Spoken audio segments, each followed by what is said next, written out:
Hey y'all, I'm Val with Our Forever Farm. Today we're making Blondie no-bake oatmeal cookies. Have you ever made the chocolate no-bake cookies? They're just like that, but they have no chocolate.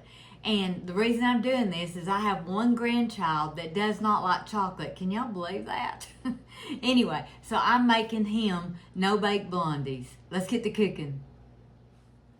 So the first thing we're going to do is we're going to add 2 cups of granulated sugar. Now if this is too much for you and you want a smaller batch, you can half this recipe. I almost did it myself, but then I knew a lot of people would be stopping by, the family, so I wanted to have plenty to eat. And I also can freeze these too. So we're adding 1.5 tablespoons of flour. I just use self-rising flour. And then we're just going to stir this up and mix it together in a saucepan. Go ahead and do it in a saucepan because we're going to be doing other things and we're going to be moving over to the stove in just a second. So you just want to just mix those up really good.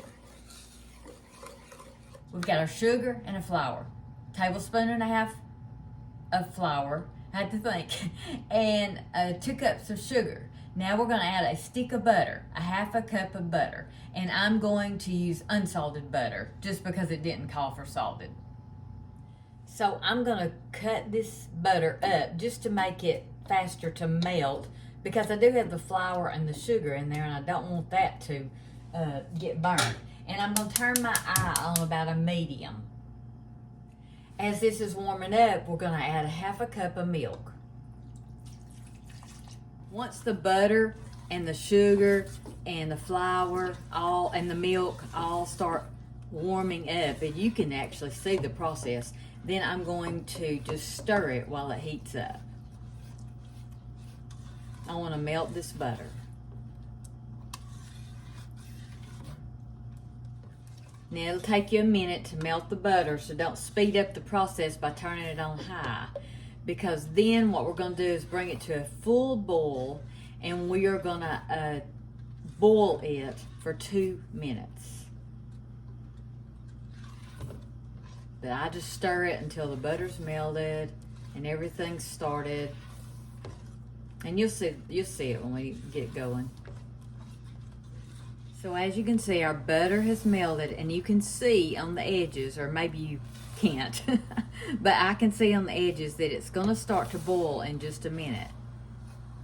Once it starts boiling, you want to set your timer for 2 minutes. Sometimes I do it just a little bit less, just to make sure that I don't overdo it. But you have to do it really close to 2 minutes, y'all. You can see, I hope you can see when I stir that away, you can see it's beginning to boil. You want to keep the sides stirred down, and you want to keep all that stirred because you don't want anything to burn. Okay, you see it started to boil? That's where we're wanting it at, right there. You want it boiling where you cannot stir it down.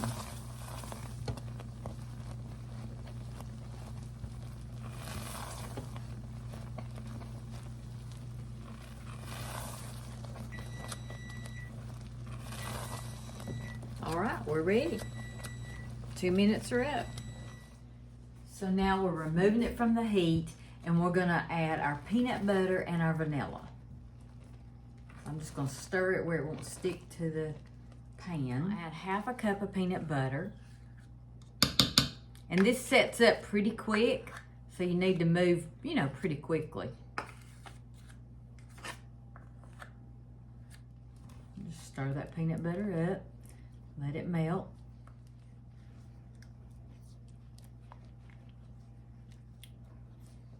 Now my peanut butter's almost melted, so I'm gonna go ahead and add about a teaspoon of vanilla.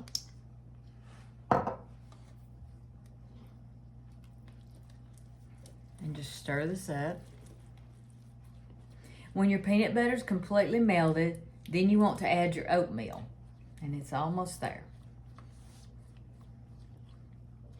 Some parchment paper laying out on my island. My peanut butter is almost melted, and now I'm going to add the oatmeal. So I measured out 4 cups of oatmeal, The recipe does call for 4.5. I find that 4 cups works good for me, but if you want to go exactly by the recipe, you know, that's fine too. You just want to get all this mixed together, and we'll get it mixed together really good. And again, this sets up really quick.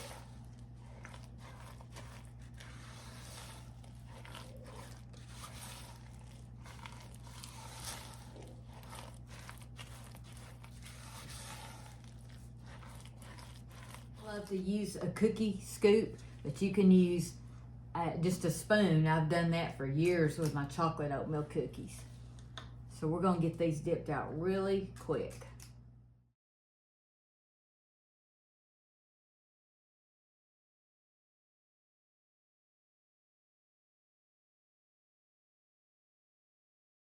So if your cookies crumble a little bit, that's fine, but these are already set up. But if you want to form them in prettier little balls, just do it while they're really warm and just shape them how you want to. I used it's my bigger cookie scoop, and I don't know how big it is, but this made 1, 2, 3, 4, 5, 6, 7, 8, 9, 10, 11, 12, 13, 14, 15, 16, 17, 18, 19, 20, 21, 22, 6, 7, 8, 9, 30, 31, 32. This made 32 cookies for me. This is going to be great. I'm going to leave them on the wax paper till they completely cool. I like to leave some out on a cake plate just in case somebody drops by. I also like to freeze these because if you need a quick gift, you can run out to the freezer and make a quick cookie tin. And I want to have some for the party. Now the way I freeze these, if you're going to freeze them, is I flash freeze them. I put them on a cookie sheet, put them in the freezer, and then let them completely freeze. Sometimes I do it overnight, and then I'll put them in a Ziploc bag, or if you want to put them in a cookie tin, however you want to do it. It freezes well. Oatmeal cookies are really good, and I'm telling you, if you close your eyes, you will taste chocolate. I'm telling you, if you've ever had the no-bake chocolate cookies, these are beautiful. So I'll put these all up to be frozen. Aren't they pretty? So this is one of the easiest cookies you'll make. The no-bake chocolate cookies are too, but these are just delicious. And let me get one of these over here where I won't mess up this plate. And I'll do a quick taste test. These are still a little bit warm, but they're so pretty. Look at them. They're like little drop cookies. No bake. I mean, no baking involved.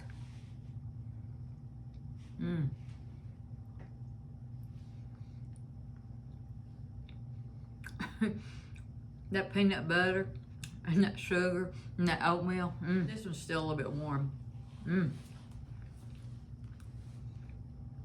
Sweet Hunter loves these. He likes the chocolate too because he's a chocolate guy. I love both of them. They're so good. So just another quick, easy cookie recipe to make for Christmas, for New Year's, for any time. Thank y'all for watching. Merry Christmas, Happy New Year. Y'all go cook something.